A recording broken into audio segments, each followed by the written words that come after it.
naturel. Bonganga na Nzambe, yeah, yeah.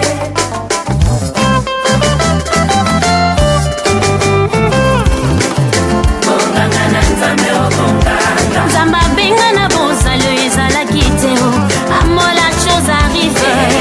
Bonganga na Nzambe, oh bonganga. Pourquoi ces pleurs? La vie n'est pas morte, mais seulement endormie. Bonganga na Nzambe, oh bonganga. Talita Koumi, jeune fille, lève-toi, je te l'ordonne. Bonganga na Nzambe, oh bonganga. Impossible aux hommes, possible à Dieu. Dans le Seigneur, shalom, vous tous qui nous suivez en ce moment. Bonjour, bonsoir, ça dépend de l'heure à laquelle vous nous suivez. C'est votre serviteur, le serviteur de Dieu, Julio Luemba. Je sais que nous allons passer des très bons moments dans la présence de Dieu. Et soyez bénis, bénis, bénis. Soyez connectés et partagez la vidéo car nous allons passer d'excellents moments dans la présence de Dieu. Et je sais que le Saint-Esprit nous fera du bien. Le Saint-Esprit va nous bénir. Le Saint-Esprit va nous communiquer sa pensée. Le Saint-Esprit va fortifier une personne. Le Saint-Esprit fera des grandes choses aujourd'hui. Et bien-aimés dans le Seigneur, aujourd'hui nous allons parler sur la vision. La vision.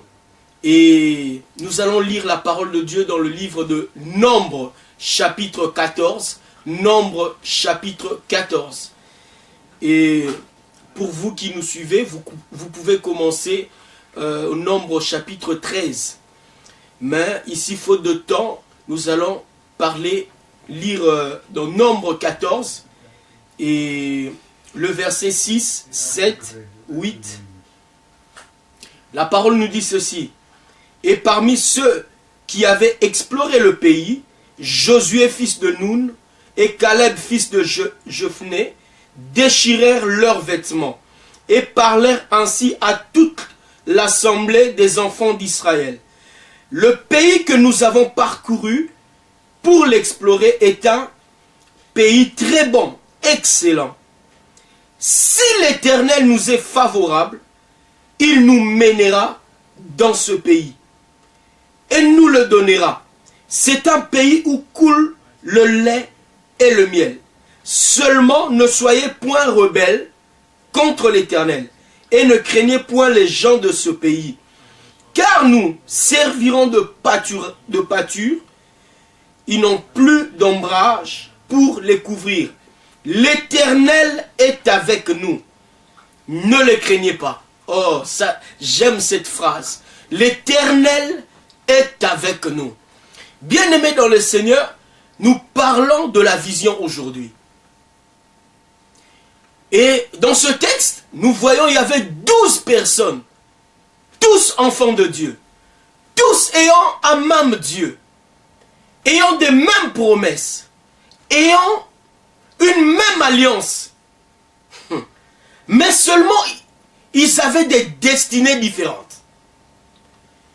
Seulement ces 12 personnes n'ont pas vécu les mêmes choses.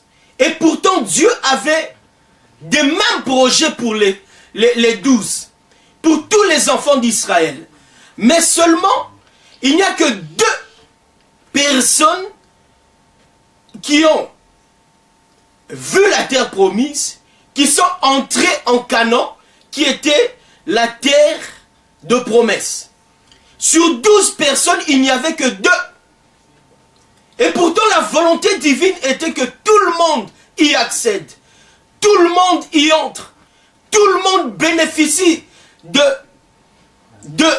ces promesses. Mais seulement 2 personnes. Ce qui a fait la différence, c'était la vision. Bien-aimés dans le Seigneur, il y a beaucoup de choses, nous blâmons Dieu. Mais Dieu n'est pas là. Dieu a fait les mêmes promesses à tous les enfants d'Israël. Je vous ai libéré de l'Égypte vers Canaan. Mais seulement beaucoup vont mourir dans le désert. Et même le grand prophète Moïse, sa course va s'achever dans le désert. Or, ce n'était pas la volonté de Dieu.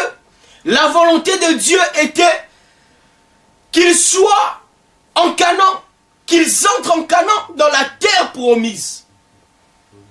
Dis avec moi vision. C'est une chose importante. Et bien aimé, maintenant je veux parler des choses qui caractérisent la vision. Des choses qui changent la vision de l'homme. Mais d'abord, par définition, la vision, c'est la révélation de Dieu donnée à l'homme. C'est la révélation que Dieu nous donne. C'est la révélation que Dieu dépose dans l'esprit de tout un chacun. C'est la révélation que nous recevons de Dieu. N'oubliez pas que la parole nous dit, dans Proverbe 29, 18, faute de connaissance, faute de révélation, mon peuple périt. Et des choses qui caractérisent la vision, des choses qui changent la vision de l'homme. Pour nous, enfants de Dieu, la première des choses, c'est l'œuvre de la croix. L'œuvre de la croix vient changer la vision de tout enfant de Dieu. L'œuvre de la croix vient restaurer l'homme. L'œuvre de la croix vient nous donner accès, vient changer la destinée de l'homme. Parce que nous savons qu'il y a quelqu'un qui est mort pour nous. Nous savons qu'il y a quelqu'un qui est monté à la croix de Golgotha pour nous. Il y a quelqu'un qui a dépouillé l'ennemi pour nous. Il y a quelqu'un qui a écrasé la tête du serpent pour nous.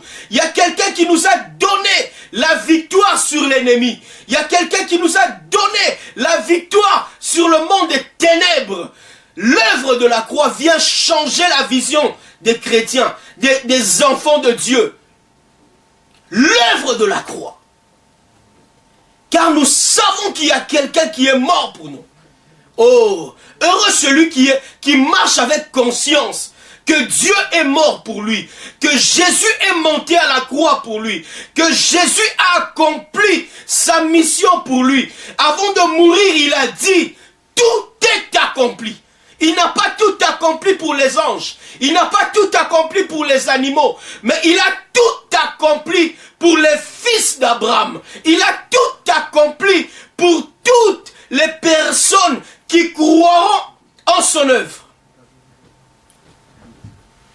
Bien-aimés dans le Seigneur, l'œuvre de la croix doit changer notre vision. L'œuvre de la croix doit changer notre façon de voir les choses. L'œuvre de la croix doit changer ta façon de voir les choses. Par exemple, si nous n'avons pas peur des sorciers, nous n'avons pas peur des magiciens, des occultistes, car nous savons que à la croix, il a dépouillé l'enfer. Il a dépouillé l'enfer. Il a écrasé la tête du serpent. Et il nous a donné la victoire.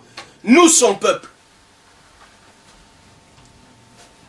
Première des choses, pour changer la vision est changée par l'œuvre de la croix.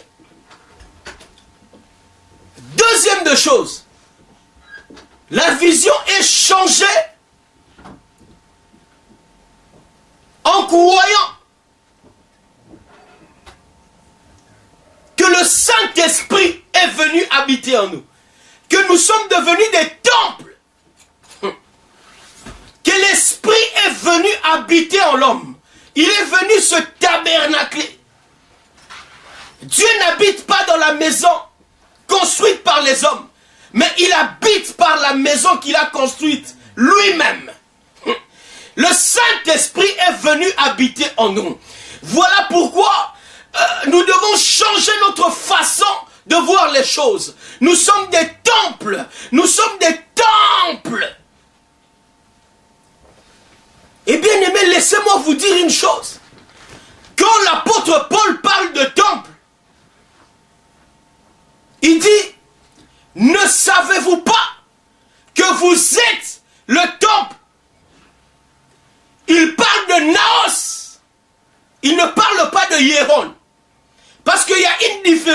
entre Naos et Hieron, en grec. Hieron, c'est le temple. Même les toilettes, même tout ce qui constitue le temple. C'est tout ce qui est dans le temple. Mais lorsqu'on parle de Naos, Naos c'est le sanctuaire. Oh my God. Donc Paul veut dire, vous ne savez pas que vous êtes le sanctuaire de Dieu. Bien-aimé, si tu es le sanctuaire, aucun esprit ne peut te toucher. Parce que tu es le sanctuaire, tu es le lieu, le saint des saints. Le lieu qui tuait même les sacrificateurs. Oh my God. Si ça tuait même ceux qui servaient Dieu, à combien plus forte raison les occultistes, à combien plus forte raison les sorciers. Nous sommes le sanctuaire de Dieu. L'heure est arrivée où nous devons être fiers parce que nous sommes des sanctuaires, nous sommes des temples du Dieu vivant. My God. Vous savez, lorsque il y a eu une erreur prophétique, on a mis Dagon, on a mis l'arche de Dieu dans la maison de Dagon. La Bible nous dit le lendemain, ils viennent, ils voient la statue de Dagon se prosterner devant l'arche. Parce que les ténèbres et la lumière ne peuvent pas cohabiter. Hein? Il y a deux géants ne peuvent pas habiter dans une même maison, dans un même espace. Deux dieux ne peuvent pas être dans un même espace. Soit l'Éternel est Dieu, soit c'est Baal qui est Dieu. Mais moi je sais que c'est l'Éternel qui est Dieu. C'est le Dieu tout-puissant qui est Dieu. C'est le Dieu qui a créé les cieux et la terre qui est Dieu. Et Dagon va se prosterner face contre terre. L'heure est arrivée où ceux qui adorent les démons, qui adorent le diable, doivent se prosterner. Ils doivent reconnaître l'autorité de Jésus-Christ qui est en nous. Parce que nous sommes des sanctuaires. Ah, j'annonce à une personne, je dis à une personne, toi qui crois que tu es le sanctuaire du Dieu vivant, ils vont se prosterner devant toi. Ah, je vois l'ennemi se prosterner devant un oint de Dieu. Je vois l'ennemi se prosterner devant un enfant de Dieu. Parce que tu es le sanctuaire du Dieu vivant. Et comme si ce n'était pas tout, ils pensaient que c'était un accident. Ils vont relever Dagon. Le lendemain encore, cette fois-là, opération, ils vont trouver Dagon sans tête. Dieu voulait leur montrer qu'il est Dieu. Si ce coffre qui représentait la présence de Dieu pouvait faire comme ça à Dagon, à combien plus forte raison nous qui sommes des temples ambulants de l'Éternel. Oh my God. Est-ce que tu comprends ça? À combien plus forte raison? Si le coffre pouvait faire ainsi, à combien plus forte raison? Nous qui sommes les temples ambulants de l'Éternel. Oh, l'heure est arrivée où ils doivent se prosterner. Deuxième des choses qui change la vision des enfants de Dieu, qui change, c'est d'avoir cette conscience que le Saint-Esprit habite en nous. Nous sommes des temples. Voilà pourquoi lorsque Jésus, d'après Jean, le premier miracle, il vient restaurer le temple. L'heure est arrivée où nous devons restaurer le temple. La maison de Dieu sera appelée une maison de prière. Pas une maison de débauche. Pas une maison de vol. Pas une maison de prostitution. Pas une maison d'ivrognerie. Mais une maison de prière. Si nous sommes des temples, que cette vision songe que nous sommes des temples, nous devons être des maisons de prière. Des maisons qui adorent Dieu.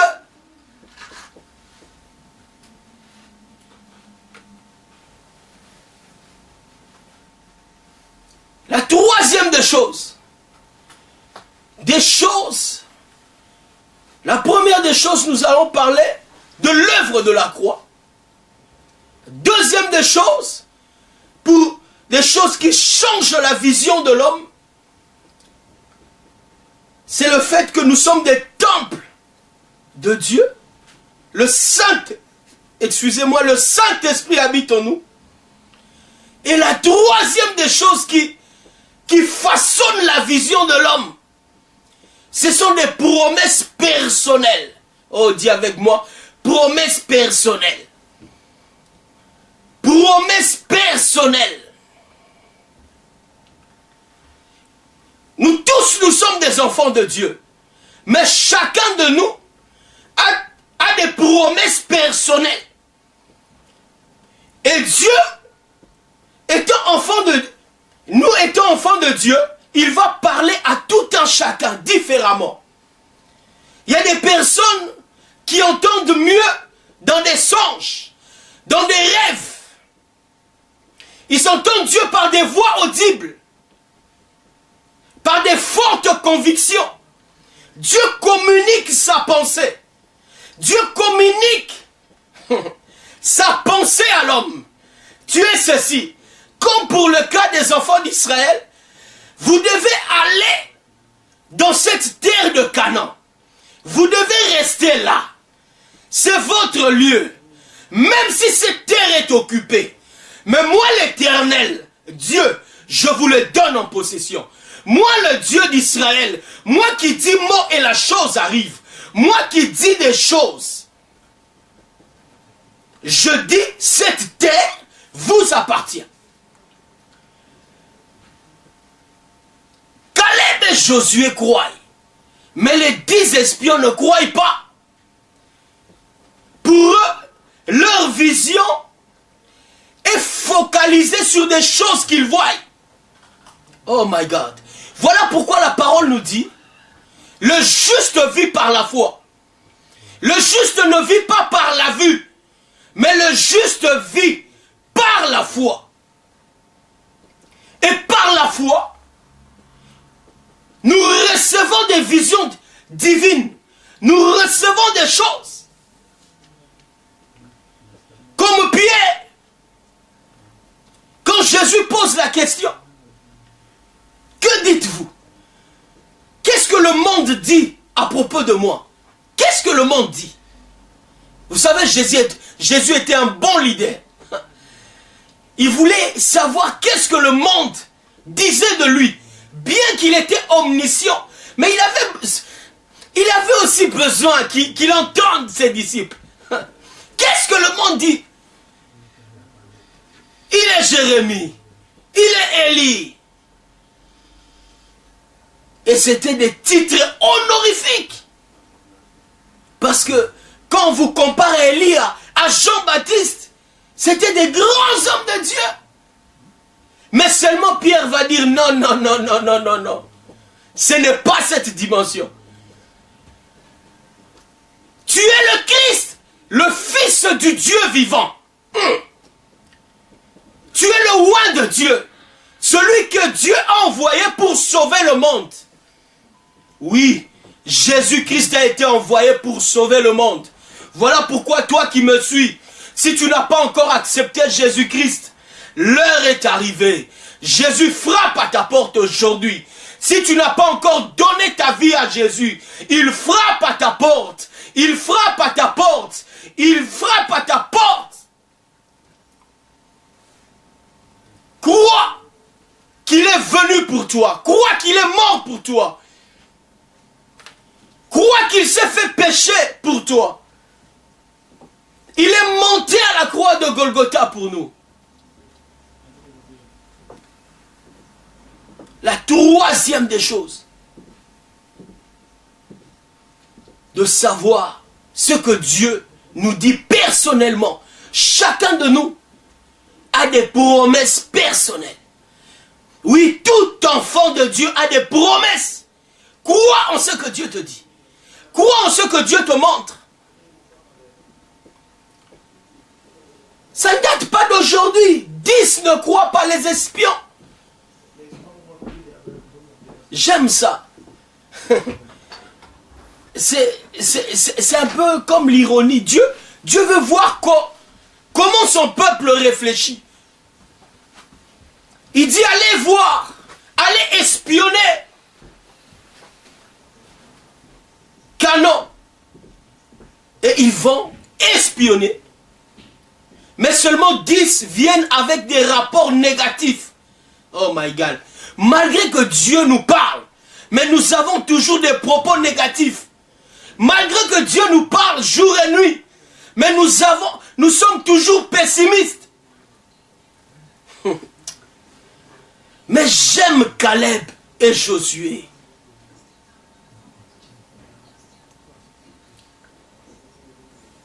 Il dit, c'est vrai, nous avons trouvé des géants. C'est vrai ce que vous dites. Vous avez fait une bonne analyse en disant qu'il y a des géants, en disant qu'il y a des personnes plus fortes que nous, en disant que vous avez raison, c'est une bonne analyse, mais seulement,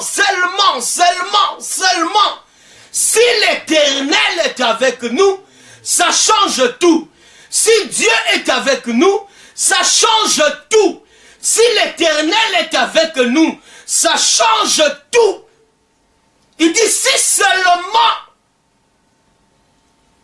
Dieu nous est favorable. Oh my God, ça j'aime. Que Dieu nous soit favorable. Que l'Éternel nous soit favorable. Toi qui me suis maintenant, que le Dieu d'Israël te soit favorable. Toi qui cherches Dieu, que Dieu te soit favorable. Toi qui crois en l'œuvre de la croix de Jésus-Christ, que l'Éternel te soit favorable. Toi qui crois en l'œuvre de la croix, que Dieu te soit favorable. Toi qui crois que tu es le temple du Dieu vivant, que Dieu te soit favorable. Toi qui crois en tes promesses, tu crois que Dieu est fidèle. Tu crois que Dieu ne change pas. Tu crois que Dieu n'est pas un homme pour mentir, ni le fils de l'homme pour se repentir. Que Dieu te soit favorable, malgré les circonstances, malgré les situations. Tu crois en ce que Dieu a dit. Tu crois en l'efficacité de l'œuvre de la croix. Tu crois en la présence du Saint-Esprit. Que l'Éternel te soit favorable. Que le Dieu Tout-Puissant te soit favorable. Parce que tu crois. Même Jésus disait, heureux celui qui croit. Qu'il te soit fait selon ta foi. Est-ce que nous croyons en ces choses? Est-ce que nous croyons en l'efficacité de l'œuvre de la croix? J'ai parlé de 3 points. L'efficacité de l'œuvre de la croix. La conscience que nous sommes des temples du Saint-Esprit.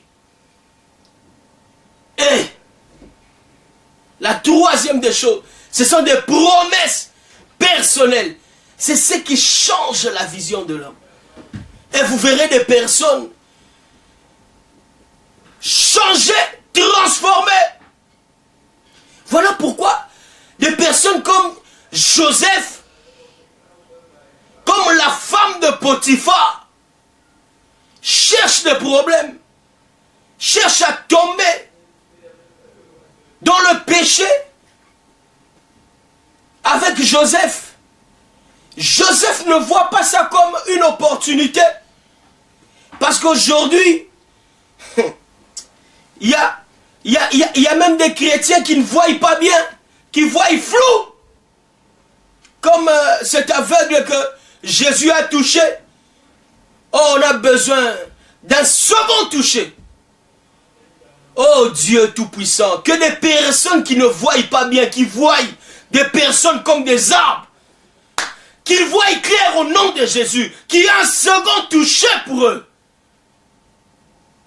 Qu'il y a un second toucher. Bien que Jésus touché cet homme, mais il voyait des personnes comme des arbres.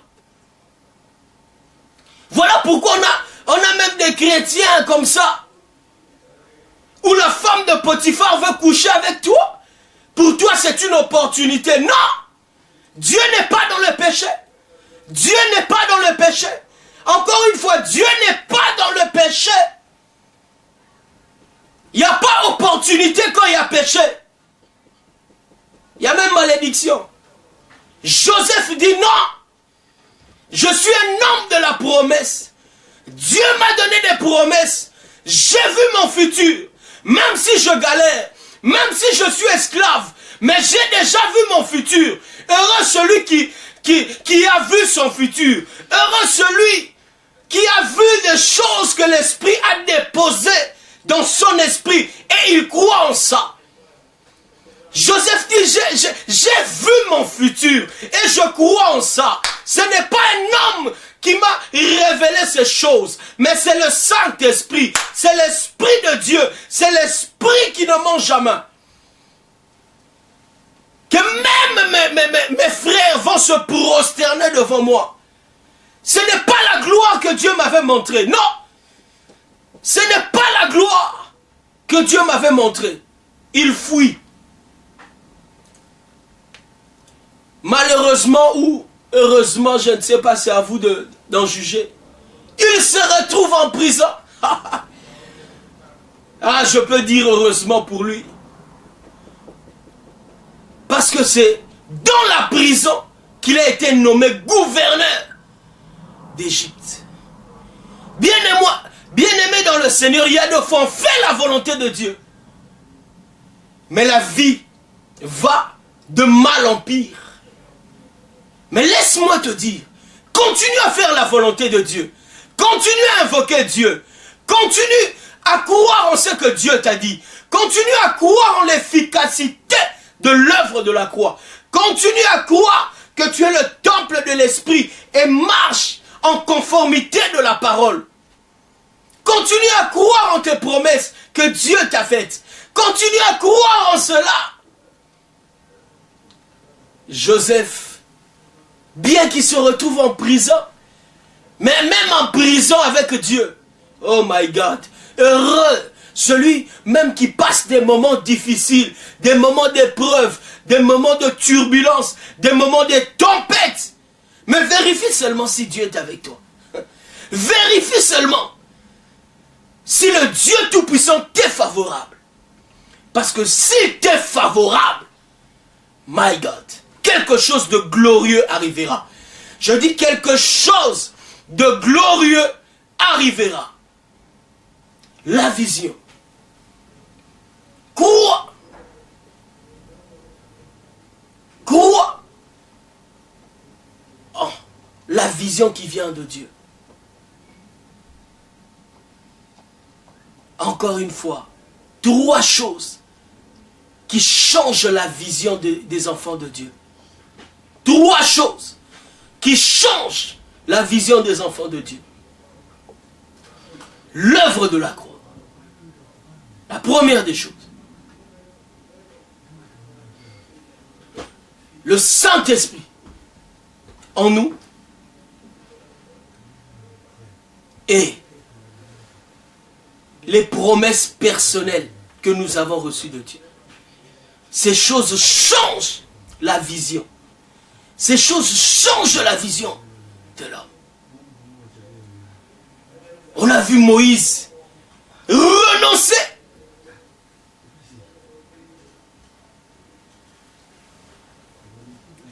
à l'héritage qu'il pouvait avoir en Égypte.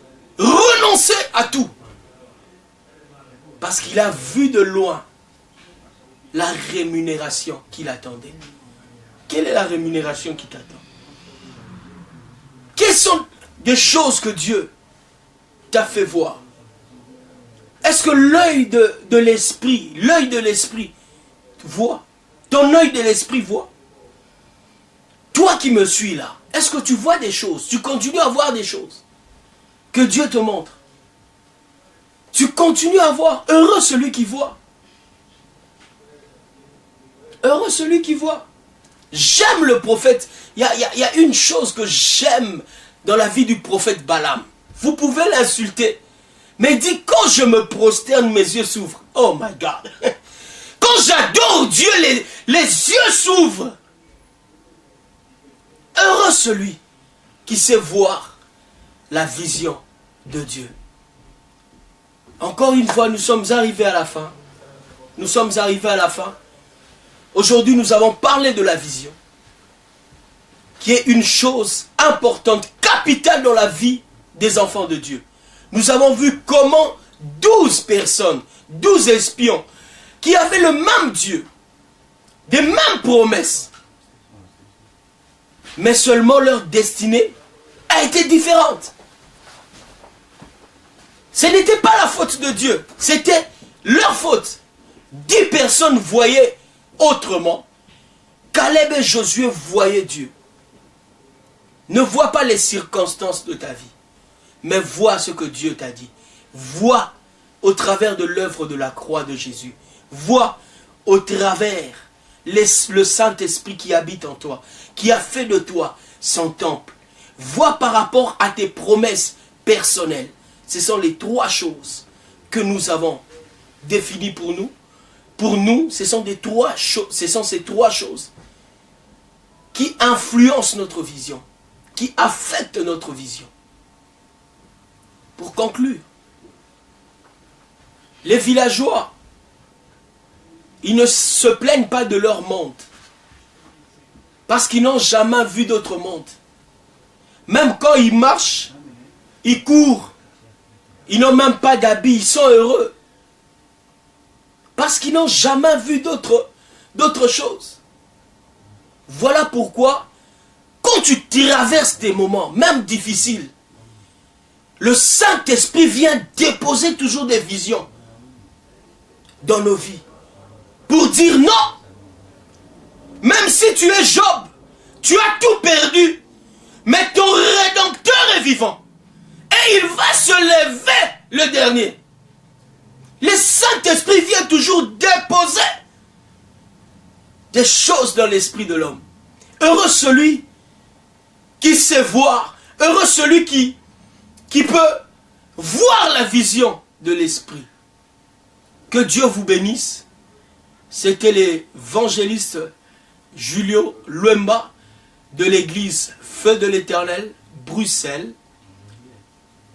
Mon numéro, c'est le 0032 493 44 53 48. Je répète, 0032 493 44 53 48. Que Dieu vous bénisse, que Dieu vous bénisse, que le Saint-Esprit change la vision de tout un chacun. Que le Saint-Esprit influence ta vision. Toi qui m'as suivi, que le Saint-Esprit dépose une vision en toi pour la gloire de ton Saint-Nom. Et n'oublions pas, la grande vision qui nous attend, c'est le royaume des cieux, c'est le paradis. Nous pouvons, ça nous ne pouvons pas rater. Pour nous enfants de Dieu, le ciel nous attend. Que Dieu vous bénisse. Shalom à vous.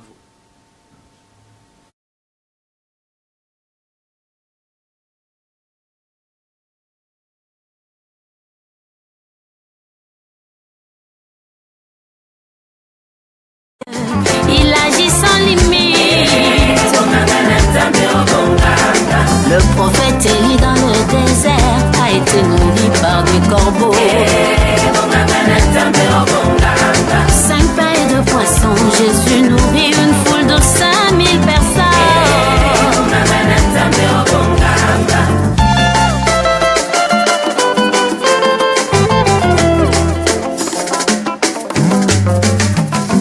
Alors qu'Israël campait au bord de la mer, ils regardaient au loin. Pharaon et son armée s'approchaient sous l'ordre de Yahweh. Moïse lève son bâton vers la mer et la fend en deux. Ça c'est le surnaturel.